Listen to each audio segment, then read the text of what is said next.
I've seen a lot of Netflix shows this year, and I haven't slept that much because of it, but today I'm giving you guys my 10 best Netflix series of the year. Let's do it. What is up, Netflix fans? Welcome back to my channel. As you guys know, every single week I talk Netflix, the new movie, the new TV show. I saw over 70 movies and however many shows, so many shows. And out of all of those shows, I somehow narrowed it down to about 20. And from that 20 that I really loved, I had to find 10. I believe I've done that, but I need you guys down below. There are still series I missed. What is a series you would recommend to me? What are your top 10 Netflix series of the year? We're only talking 2020. I did see Cobra Kai, but it is releasing officially on January 1st, so I'm going to save it since it's a 2021 release, but just know that I love that series as well. And for the first time ever, I decided since this is a special video, I really wanted to do a giveaway. This is a digital giveaway, so it'll be so easy. All I need from you all is a like on this video, a comment of what your favorite Netflix series was down below. As long as you are a subscriber, you will be entered into that competition. All I have to do is get your email. You'll receive a $25 Amazon gift card. And it's not much, I know I will do more in the future, but I wanted to give back to you guys. I'll let you know in my most anticipated movies of the year list who won this gift card. So come back to that video, it will be later on this week. Just leave an awesome comment down below. I know you guys will do that. Let's get into some honorable mentions today, and oh my goodness, there are so many. A fascinating and artistic show that ran through the dialogue called Ethos.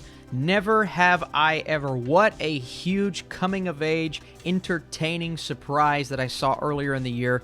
The Babysitter's Club. I was so entertained by this show. Had no clue I would like it this much, but it's so sweet, so cute. I have to put The Midnight Gospel in my honorable mentions. This is one of the most different and fascinating animated shows you will see all year. Alice in Borderland, a recent show. So much fun. I had an absolute blast while watching it, and it's one that I cannot wait for another season. The Haunting of Bly Manor came oh so close to cracking this top 10. Didn't quite get there, wasn't as good as the original, but I still enjoyed it for what it was. Not too scary, but more of a gothic romance. On My Block, the newest season. Not my favorite season of the show, but still good enough to say it's an honorable mention. I mean, that ending, one of the most impactful things I've seen all year. Dash and Lily. It put me in the Christmas spirit. It was a great love story, some of the best chemistry I've seen all year. And also, I can't forget Kipo and the Age of Wonder Beast. DreamWorks knocked it out of the park from the music to the animation. We got 3 seasons of this show this year. 3 seasons. And it was awesome. And the final honorable mention, I have to throw it on here because I was just so entertained, is Tiger King, man. I've not been so invested, and it's all so ridiculous, right? The memes and the songs and the craziness, but you can't look away. And that's what makes for a good, well, at least an entertaining docu-series. Okay, let's start out with number 10, and this is my chance to shine some light on a show called The Last Kingdom. I loved Season 4. And that's where we are. If you're not familiar with The Last Kingdom, at the beginning you have Alfred the Great defending his kingdom from Norse invaders, and then you have Uhtred, who was born a Saxon but raised by Vikings. He is seeking to claim his ancestral birthright, and from there you have this Game of Thrones-esque, although I would compare it more so to a show called Vikings, which I recently started watching, and I'm thoroughly enjoying. But The Last Kingdom, man, it has all of the period piece madness, swords and sandals, the ultimate birthright, that kind of passing down from generation to generation type deal that we've seen in plenty of shows like this, but it's all about the compelling characters. And Alexander Draymond as Uhtred, oh my goodness, he makes for just the most compelling lead character of any of these kinds of shows. And you are completely on board after the first season. And just to talk specifically about Season 4, where they go, while it may not be my number 1 favorite season so far, it is epic beyond belief, man. The Last Kingdom is such a great show. If you're not watching this on Netflix and you like something like this, huge recommendation. All right, now we're getting into the good awards caliber performances. Shira Haas, who is the main character in Unorthodox, which is the story of a young Jewish woman who flees her arranged marriage and religious community to start a new life abroad. and this is all about kind of that adventure, her journey to find herself, some others' journey to find her, but also doing it all in the span of 4 episodes, so not becoming a show that goes on too long or a show with a lot of filler. It gets straight to the point.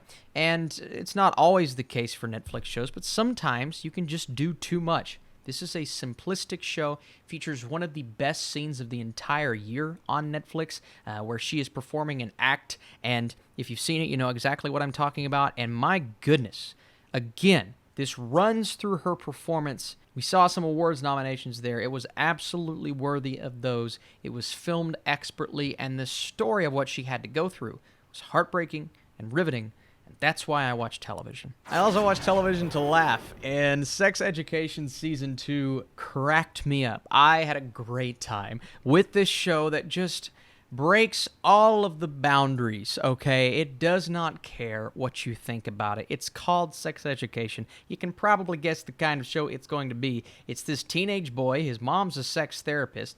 They team up with high school classmates to set up an underground sex therapy clinic at school. Well, Season 2 goes even further than that, deals much more with Asa Butterfield's character, his relationships, and some fallouts there. And it's hilarious. I was laughing so hard with Season 2. Didn't quite maybe love it as much as Season 1, but it was very close, and it cracked my top 10. I mean, how do you not? How do you not put Umbrella Academy on this list? Season 2, while I didn't quite love it as much as Season 1, it was still just so much fun. This time, we're time traveling. We're going back to a period, multiple years within that period that affects everyone, our entire team differently, but what they have to go through and the things that they discover that will inevitably affect them in future seasons. And we saw the end. I'm not going to spoil anything, but the end of Season 2 was absolutely crazy. This is one of the most fun superhero shows on television. It's one of the best families. The cast is exquisite. It continues to get more and more entertaining, and I cannot wait to see what the next season holds us. I'm a big fan of Umbrella Academy. That and things like Cobra Kai and Stranger Things, I think they are Netflix staples at this point. So I know it seems low for the score that I gave it. If I was judging this purely off of quality and not how invested I was or my enjoyment factor, this would possibly be number 1, but I had to go with Austin's favorites list, which is a bit different from the best quality list. Regardless, this is all to talk up The Crown, the newest season, which was just monumental, fairly recent, but Gillian Anderson as Margaret Thatcher. Oh my goodness, I've still not gotten over her performance. I really haven't. It's phenomenal. I've just not seen anything else like it in 2020. I really haven't. And then you have Diana and that storyline and where that goes. Of course, it's all dealing with real life and realistic things. Even though there's a bit of backlash, it's not completely real, okay. But The Crown just executes every episode. Dialogue, filmmaking, the way that the characters interact, it all feels so real. And of course, the standout, Olivia Colman, is possibly overshadowed by all of the new people this season. It's just phenomenal television. Now, if you're not interested in this time period, you're not going to care. But this is what movie making, filmmaking, and television is all about. The Crown Season 4 delivers on all of that and brings us some of the best television you're going to see all year. Man, we got some animation on this list, but Bojack Horseman is not your typical animation. Unlike some other adult animated shows to premiere on Netflix this year, Bojack has just figured out the perfect formula to appeal to everyone, mostly adults, yes, but then delivered. And you don't often see a show like this really deliver on the finale of the show. Season 6 as a whole, we got part 1 last year, part 2 this year, was phenomenal. And that final episode, if you know Bojack, you know what he's been going through, starting out in rehab at the beginning of this season. Of course, calling a lot of people within the show and outside of the show out and just going about it in a comedic way, but also a real way. And again, I just haven't been that impacted in a long time. And Bojack Horseman Season 6 was a phenomenal season of television. It is the first time all year that I was shocked, baffled, riveted. I had no clue I was going to love The Queen's Gambit as much as I ended up loving it. Set in this fictional version of the town that I live in Kentucky, crazy enough. The Queen's Gambit tells a story unlike anything you have seen before. Actually, it is kind of like shows and movies we've seen before, but it's all about the execution. It's all about the way that story is told. Oh my gosh. You talk about riveting from start to finish, the pacing, the performances, Anya Taylor-Joy. I've been a big fan of hers for quite a while. I've always known she had something like this in her, but now she comes out and just dominates her screen time. You love her, you relate to her, you want her to win, and you believe that she's capable of doing what she does later on. The Queen's Gambit, it is the definition of riveting, and I loved this show. Ozark. Oh my goodness, Season 3. This show keeps getting better and better. I was honestly a bit hesitant during Season 1. I'm like, it's good, but I don't know if it's as good as everyone says it is because I was a bit late to the party. And then I kept watching. I kept getting more invested in the characters. Marty and Wendy, especially Wendy this season. She kind of takes charge. And this story, I don't want to say goes off the rails because it sounds like a bad thing, but it gets absolutely insane. And then again, we talk about impactful endings. We've talked about it multiple times in this video. It has one of the most impactful finales you will ever see. It left my jaw on the floor. It fell off of my head. I was blown away with Ozark Season 3. It's the best season of the show in my opinion. It continues to get better. Everything about it, the filmmaking, the path that is on, riveted from start to finish. Okay, we already talked The Last Kingdom. This is Kingdom Season 2.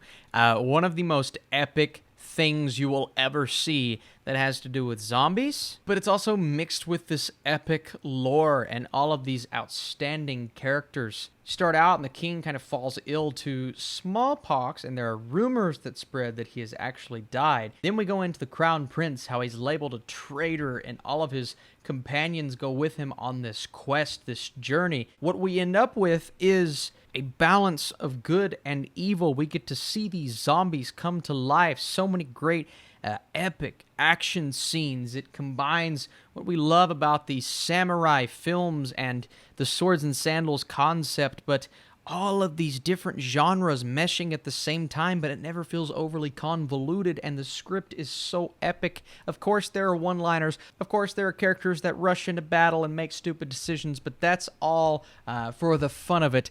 And Kingdom Season 1, one of the best seasons of television I've ever seen on Netflix. I don't know if Season 2 was as good, but I still loved Season 2 of Kingdom. If this is your type of show, if you like Walking Dead, but like a fresh spin on it, and maybe even more compelling characters at times, check out Kingdom. Both seasons are on Netflix. Season 2, earlier in the year, was amazing. But number 1 is honestly kind of easy for me. Not that there wasn't a bit of a competition. This is the German dramatic mystery show titled Dark. It is the definition of a family saga with twists and turns and different interlacing time periods and heroes that become villains, vice versa. And I don't want to give anything away because it's just a top 10 video. But if you want creative and something we're often talking about, different, unlike any other show of its kind, a lot of people try to compare this to Stranger Things. I don't think that's a fair comparison because they're two completely different shows. This one is much more complex. The characters are interesting, every single one of them in their own way, and sometimes it takes an entire episode to flesh out one character. Sometimes you're dealing with multiple storylines and multiple timelines and all of these different crazy things, and by the time you get to the end, you talk about satisfying endings. You talk about heartfelt endings. Never in my life have I experienced anything on the level of Dark. If you've never seen it, give it a chance, but be patient because the complexity of it is something that you're going to have to focus on. I won't lie to you. First season I was watching, wasn't really paying a lot of attention because I wasn't reviewing it at the time. I said, okay, I need to restart. I need to refocus. I need to try again. I did, and I'm all the more grateful for it. Dark, Season 3. It's one of the best seasons of television I've ever seen. And the finale, if you love sci-fi, man. So there it is, guys. The hardest list I've made all year. The order, just that. I'm like, I don't know what's number 10 and number 5, but I got it. I think I got it. My personal favorites, but I need your favorites down below. Again, if you'd like to enter my little contest, leave that comment, drop a thumbs up. If you're a subscriber, you're entered to win. Should be very easy. It's a digital gift card already purchased. I'll just get the winner's email and let you know who won in my most anticipated video coming later this week. Got a lot of movies, hopefully, coming out in 2021. Hopefully, we'll see, as well as many Netflix series, man. This channel, I cannot wait to take on another year, watch as many series as I can, and give you guys some reviews. Appreciate you so much for watching, and I'll be seeing you tomorrow, or maybe later today. I don't know.